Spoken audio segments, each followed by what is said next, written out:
Merci d'organiser ce que j'espérais, c'est que la logistique et l'économie circulaire aillent de pair. Et donc, on se retrouve. Bon, j'ai été un temps membre de la SLOG, puisque j'avais des responsabilités logistiques dans le groupe Pernod Ricard. Puis après, j'ai travaillé au sein du CRETLOG, le centre de recherche en transport et logistique. Donc, je retrouve quelques-uns ici, où certains ont des liens, comme Valentina. Donc, je suis heureux de partager. Puis, permettez-moi de saluer Vincent Auré, qui a été mon collaborateur un temps, il est là-bas, au sein de l'Institut de l'économie circulaire, et Emmanuel Meuch, qui est aussi une experte en logistique et qui est chargée de mission au sein de l'Institut national de l'économie circulaire. Mais qu'est-ce que c'est que cet institut? Donc, il a été fondé il y a bientôt 5 ans, avec des entreprises de tout type, avec de toute taille, de tout domaine d'activité, avec des collectivités. Je citerai la métropole du Grand Paris, avec qui on a un partenariat sur 3 ans pour en faire une stratégie de fonds de transformation, de résilience et de création d'opportunités au sein de cette métropole de 7 millions d'habitants, avec des universités et des écoles, Kedge Business School plutôt en management, pas encore autour de la logistique, mais ça va venir, et avec des ONG comme la fondation Nicolas Hulot. Donc vous imaginez que ça nous aide bien que Nicolas Hulot, depuis, soit devenu ministre, puisqu'il y a 5 ans, nous travaillons directement avec lui et ses équipes sur l'économie circulaire. Et je ne manque pas aussi de saluer Stéphanie Goujon, en termes d'ONG, avec qui nous travaillons à l'Agence du don en nature. L'économie circulaire, qu'est-ce que c'est? Alors, nous essayons de porter une vision assez originale, assez particulière, assez volontariste, et ne pas s'arrêter juste à retrier, à avoir plus de performance dans le recyclage. L'économie circulaire, pour nous, c'est se centrer sur la question de la ressource et chercher toutes les dynamiques qui permettent de créer de l'efficience dans l'usage de la ressource. Donc évidemment, c'est le tri, mais c'est bien plus que ça. C'est la question de, à chaque instant, le kilo de matière, le kilo de matière mobilisée, de ressources mobilisées, est-il en usage en termes de service humain, ce que l'on peut en faire de mieux, ou est-ce que je peux travailler à aller plus en efficience dans son propre usage? Ainsi, pour faire rapidement, une voiture qui sera très bien recyclée, mais qui n'aura parcouru que 10 000 km en 10 ans, est très éloignée de la vision de l'économie circulaire que nous avons, puisqu'on aura mobilisé 1 tonne de matière pour faire 10 000 km, peut-être avec une seule personne à bord. Donc tout ce qui permet d'être dans l'efficience de l'usage de la matière est une dynamique que nous mettons en avant pour, justement, et vous l'avez très bien rappelé, créer de la croissance tout en créant une décroissance de l'usage des matières premières, parce que nous n'avons pas le choix, la planète a ses limites. Cette approche s'inscrit donc sur la connaissance des ressources, la connaissance des modes de fonctionnement dans les territoires. L'économie circulaire est éminemment territoriale. Le territoire peut être une commune, un canton, un pays ou un continent, suivant le type de ressources que l'on mobilise, mais ça renvoie à chaque fois sur les ressources disponibles que nous avons dans ce lieu, et ça renvoie aussi sur les us et coutumes, sur les hommes, sur les cultures de ces territoires. Il y a une dimension sociale extrêmement importante dans l'économie circulaire, c'est-à-dire que je suis député de Provence, vous imaginez bien que les habitants de Provence n'ont pas les mêmes réflexes que les habitants, je dirais, d'Alsace, par exemple. Ce n'est pas les mêmes cultures. Donc, si nous venions à importer des modèles de développement autour de l'efficience de l'usage de la ressource qui fonctionnent bien en Alsace, si nous les importons, et ce qu'on a déjà fait sur certains types d'approches, notamment sur la gestion des déchets d'emballage, eh bien, c'est un échec. Il y a un ratio de 1 à 5 entre la performance de ce qui peut se faire en Alsace autour du tri des emballages par rapport à ce qui se fait en Provence. Parce qu'on ne peut pas s'adresser aux personnes de la même façon. Nous devons aussi comprendre quelles sont leurs approches culturelles, leurs spécificités territoriales. Je prends un temps pour réintroduire cette dimension sociale, cette dimension de perception de l'apport et de l'importance de l'humain pour que nous n'ayons pas des réponses toutes faites, mais que nous soyons au carrefour des réflexions technologiques, mais aussi des recherches sociales, sociétales. Alors, l'économie circulaire, je vais essayer d'avancer un peu plus vite et à aller sur notre sujet, sur la matinale. L'économie linéaire, c'est une économie, je prélève, je transforme, je consomme, je jette. Je fais à gros traits. C'est une économie de stock, c'est-à-dire les puissants, ceux qui ont les capacités de s'enrichir, ce sont ceux qui détiennent les stocks, soit des matières premières, soit des produits finis, et ils ont une seule volonté, c'est de vendre leur stock en permanence. Destruction de la matière première, fin de vie du produit fini, ou agrandir son marché. L'économie circulaire, c'est une économie de flux. On change vraiment de paradigme, c'est une économie de flux. Il ne s'agit pas de vendre ce que l'on détient, il s'agit de créer de l'efficience, comme j'ai expliqué tout à l'heure, de la ressource que l'on mobilise. Et à ce titre, j'en ai l'intime conviction, nous allons aller vers des transformations de société par rapport à cette approche économie de stock, économie de flux. Si on est sur une économie de flux, vous avez tout de suite perçu que ce qui est important, c'est la performance des flux, donc la logistique. Et je vais prendre la définition du Kretlog dont je suis issu, ou une des définitions que l'on met en avant. La logistique, c'est le pilotage des flux de marchandises et des flux financiers par les flux d'informations. Quand on voit la révolution numérique, moi je préfère dire la révolution des data, dans lesquelles nous sommes rentrés, nous voyons tout de suite les perspectives d'une révolution logistique par la puissance des data qui sont en train de se mettre en œuvre. Ainsi, il est estimé qu'à 2020, 2021, ce n'est pas la date qui est importante, c'est le volume, nous serons capables de générer 40 000 milliards de data, soit autant que les grains de sable estimés sur la planète. Sauf qu'en 2025, en 2030, il y aura toujours autant de grains de sable, mais que les data, ce sera encore plus de disponibilité. Et donc derrière ces data, derrière ces informations, c'est de la performance dans l'organisation des flux. Et donc là, la vision, et même la certitude, c'est que nous allons aller vers des modèles d'entreprise qui vont détenir des ressources, mais qui ne les vendront plus comme celles qui sont du XXe siècle et qui cherchaient toujours à vendre plus leur stock, qui vont créer de la circulation et qui en resteront propriétaires et qui chercheront en permanence un meilleur usage. Prenons le titane, par exemple. Eh bien, une entreprise pourra être propriétaire du titane et le mettre à disposition en usage, économie d'usage, pour un produit manufacturé, un avion, une turbine électrique ou je ne sais quel usage, ou un usage médical, le titane.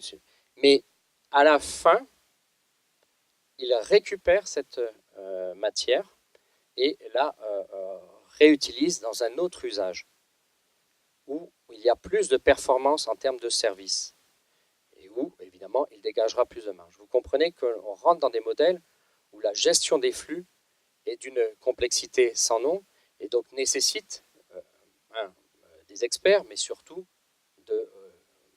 d'apprendre, de créer un corpus, de créer de la performance en la matière. Et donc ça, c'est un enjeu que nous avons devant nous. Comment nous faisons monter la performance de la gestion des flux dans ce pays, comment nous faisons en sorte que nous pouvons préparer à l'émergence de ce type d'entreprise demain. Ce que je vous dis n'est pas tout à fait le futur.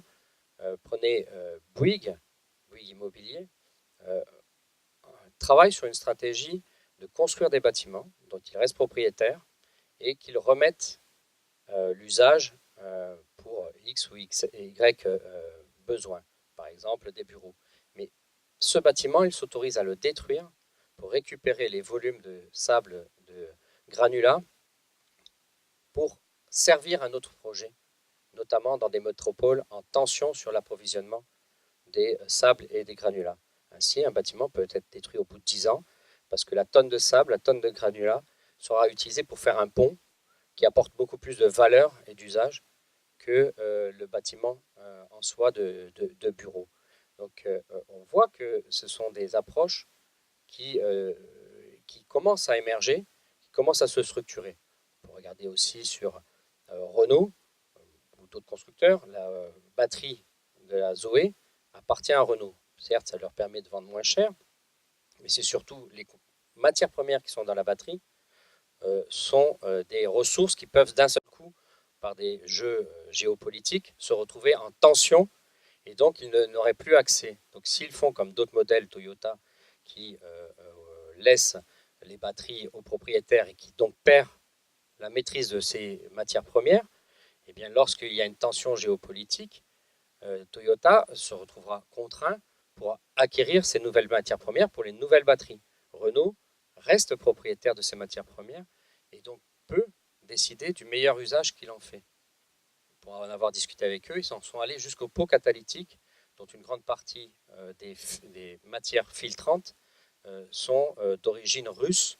Et donc, ils envisagent, ils ont travaillé sur le modèle de mettre en location les pots catalytiques pour les récupérer en fin de vie, les régénérer de la matière première, ces matières rares, pour les réutiliser sur des pots catalytiques et ne pas se retrouver en rupture ou en surcoût d'approvisionnement de ces matières premières. Donc on voit bien qu'on sort de ce modèle linéaire de stock et qu'on commence à être dans un modèle de réflexion sur le flux de la matière et de la ressource. On est sur la ressource. Renault, ce n'est pas le pot catalytique, c'est les terres rares dont j'ai oublié le nom, qui l'inquiète, et c'est celle-là qu'il veut récupérer, les régénérer, pour refaire des pots catalytiques derrière. Pour ne pas être trop long,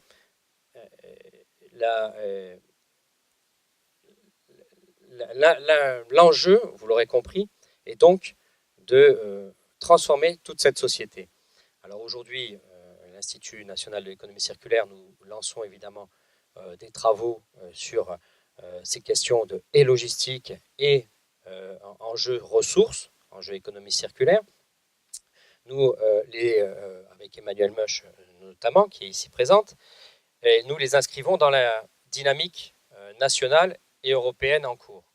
La dynamique, je vais d'abord parler de la dynamique européenne. L'Europe finalise un paquet économie circulaire dont découlera des directives. Alors, ce paquet économie circulaire, comme toujours en Europe, l'ambition est réduite parce que la France, Pays-Bas, quelques pays sont très en avance, mais d'autres sont relativement en retard. Et donc, l'ambition de la Commission européenne sera de mettre à niveau l'ensemble des pays européens et j'espère de laisser libre ou de donner à ceux qui sont en avance des impulsions pour qu'eux puissent aller plus loin. Et je viendrai sur la France. Donc vous avez compris que Nicolas Hulot est ministre, ça vous l'avez vu, mais qui, en plus, sur la question de l'économie circulaire, il a bien intégré ces enjeux. Il prépare une feuille de route qui sera présentée début 2018.